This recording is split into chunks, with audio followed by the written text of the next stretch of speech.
کہ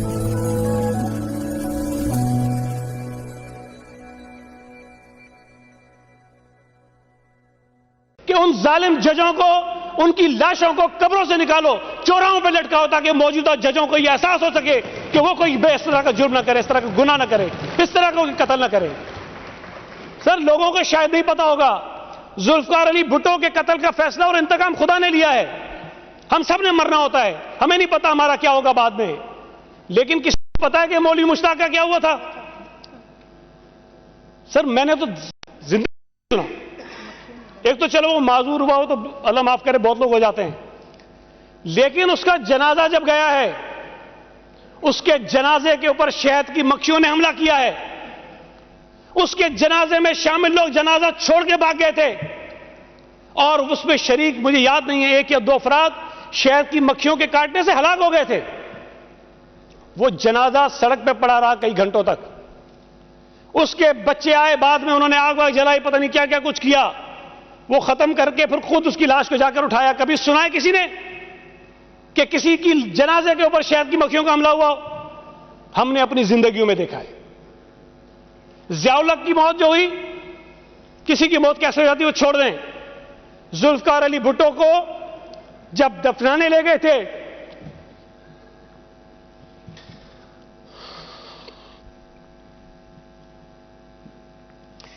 جناب ابھی ذکر ہوا کہ بی بی شہید کو، اس کے بچوں کو اس کا دیدار نہیں کرنے دیا آخری۔ وہ تو چلے، ایک جبر تھا نا عامر کا، نہیں کرنے دیا۔ ضیاء الحق کا نصیب ہوا کسی کو، اس کی شکل اس قابل نہیں چھوڑی کہ اس کے بچے دیکھ سکیں، خدا کا نظام تھا۔ چھوڑیں اس بات کو، ذوالفقار علی بھٹو کا جنازہ پڑھنے نہیں دیا گیا لوگوں کو، چند درجن لوگوں نے جنازہ پڑھایا، اور ضیاء الحق کا جنازہ صدارت ہی اس کے اندر پڑھایا گیا، اور پتہ نہیں ہزاروں لاکھوں لوگ اس میں شریک تھے۔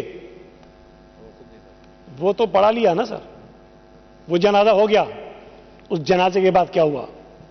اس کو دفن کیا تھا فیصل مسجد میں، اسلام آباد کے اہم مرکز کی جگہ پر۔ مجھے یہ بتائیں کہ آج اس کی برسی پر اس کے بچے بھی نہیں جاتے اس کی قبر پر، اور جائیں دیکھیں گڑی خدا بخش میں، لاڑکانہ کے گاؤں میں دفن ہوا تھا ذوالفقار علی بھٹو۔ ہر سال لاکھوں لوگ اس کی قبر پر جاتے ہیں۔ یہ قدرت کا نظام ہے، سمجھنا چاہیے لوگوں کو کہ ایک شخص جس کو بے گناہ قتل کیا، اور یہ لوگ کہتے ہیں پتہ نہیں بھٹو صاحب کے لیے کیا کیا کہتے ہیں۔ سر، جان سب کو عزیز ہوتی ہے، چاہے کوئی بھی ہو۔ اس کی جرات تو دیکھیں، اس کو کہا گیا کہ ضیاء کے نام پر معافی نامہ لکھو کہ تمہیں معافی مل جائے گی۔ سر، میں نہیں کہتا ہوں، سعید مہدی ڈپٹی کمشنر تھا، پیپلز پارٹی سے کوئی تعلق نہیں ہے اس کا، وہ کہتا ہے، ٹی وی انٹرویو میں آ کے کہا اس نے کہ مجھے ضیاء الحق نے کہا کہ یہ لے کر جاؤ ذوالفقار علی بھٹو سے، اور یہ معافی نامہ اس پہ دستخط کرا کے لاؤ۔ وہ گیا ذوالفقار علی بھٹو شہید کے پاس، اور اس کو کہا کہ سر آپ یہ سائن کر دیں، آپ کی جان بچ جائے گی۔ انہوں نے کاپی لی، اس سے پڑھا، اور اس سے پوچھا تم جانتے ہو میں کون ہوں؟ اس نے کہا کہ آپ پرائم منسٹر ذوالفقار علی بھٹو ہیں۔ تو کہا تمہیں پتا ہے کہ میں کس کا بیٹا ہوں؟ اس نے کہا جی سر، افسر شاہ نواز بھٹو کے بیٹے ہیں۔ انہوں نے کہا تمہیں بھیجا کس نے ہے؟ اس نے کہا جی مجھے ضیاء الحق نے بھیجا ہے جو صدر پاکستان ہے۔ کہا تمہیں پتا کس کا بیٹا ہے؟ اس نے کہا کہ نہیں۔ تو کہنے لگے کہ تم ایسے شخص کا ایک پیغام میرے پاس لے کر آئے ہو جس کو تم یہ نہیں جانتے کس کا بیٹا ہے، اور تم لے کر میرے پاس آئے ہو جو سر شاہ نواز بھٹو کا بیٹا ہے۔ میں تمہیں یہ سائن کر کے دوں تاکہ ضیاء الحق پوری دنیا میں لہراتا پھرے کہ شہید ذوالفقار علی بھٹو سر شاہ نواز بھٹو کا جو بیٹا ہے، اس نے معافی نامہ دیا ہے مجھے نہیں چاہیے ایسی زندگی۔ سر، یہ بات لوگوں کو پتا ہے کہ ذوالفقار علی بھٹو نے کہا، ان ریکارڈ کہا کہ میں تاریخ کے ہاتھوں مرنے سے بہتر ہے کہ میں کسی عامر کے ہاتھوں مر جاؤں.